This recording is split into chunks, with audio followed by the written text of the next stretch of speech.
Some of you guys might be wondering how I come up with a mural.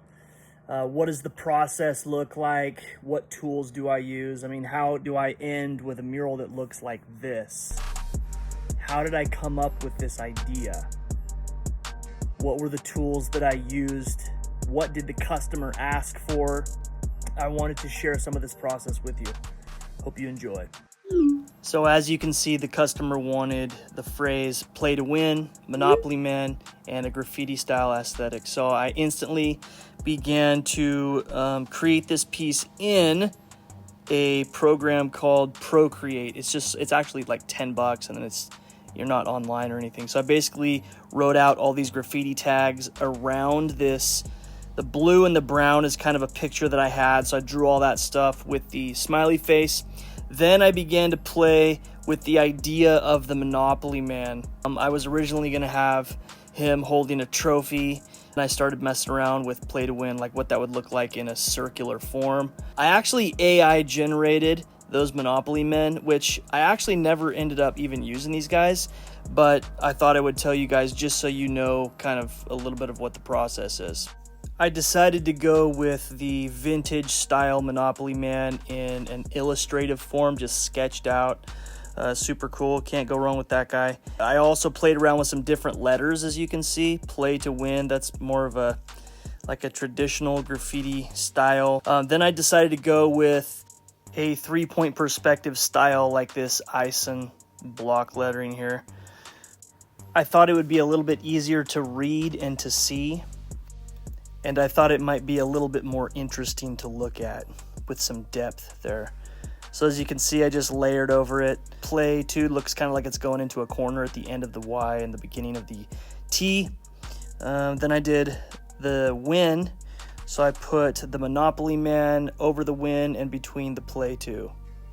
So basically this is the completed mock-up concept design that I sent to them. And this is what it looked like overlaid on the wall that they wanted it on. It was actually a garage door or like a rolling door.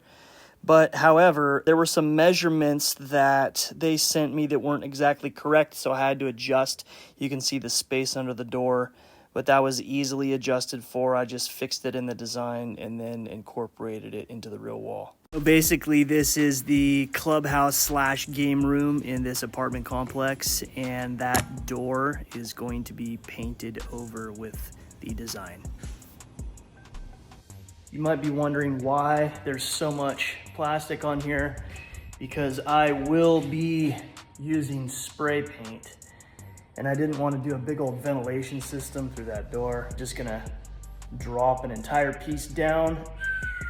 Once it's time to spray, just be locked in there for a few minutes. I don't have to do that much spray. It's just a couple like graffiti tags and that's it. No, I did not paint the letters first. I painted the background. And if you remember, it was like a dark blue and a brown color. That design actually came from a photo that I took of a large water tank.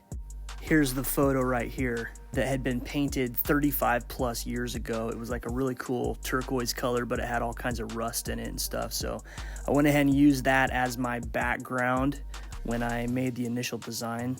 So that's the color that's going on right now. I actually thought that this design was super cool. Didn't even want to go any further than this, but I started playing around with lighter blue and some lighter rust colors. Some of it I didn't like, but it was just like a ton of layers. And if you just keep going with those layers, it ends up with an image that looks like this. This was the moment that I started tagging it with the spray paint. I actually let my masking down and just started tagging inside there. This was actually pretty fun. It wasn't too bad in regards to overspray. However, there was overspray. But you want to make sure that for projects like this, you mask that whole area really good.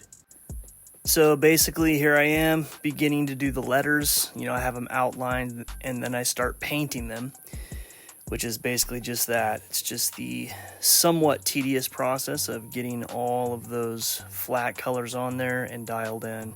So yeah, there's that.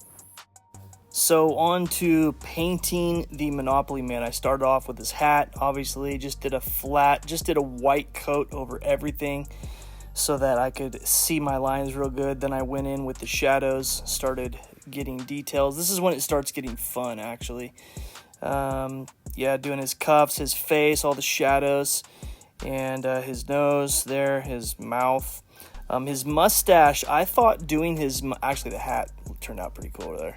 I thought doing his mustache would be the most fun for me, which I admit it was actually very fun to do his mustache. That thing's just epic. But as it turns out, this smiley face was my favorite thing to paint. I mean, it's just so satisfying to just paint like a floating smiley face there. Obviously the drips are on purpose just to make it look like it's, and then when you put the eyes and the mouth on there, it just makes it look pretty cool. So there's that. Yeah, just super happy with that smiley face. That was my favorite part right there. Can't get enough of those photos. There's the mustache at the end. Super cool. There it is. Final mural. That's exactly what it looked like. Yeah, so there you guys go. That's basically my process. That's the work side of it, the physical work side of it. So, and I hope you guys enjoyed. Bye-bye.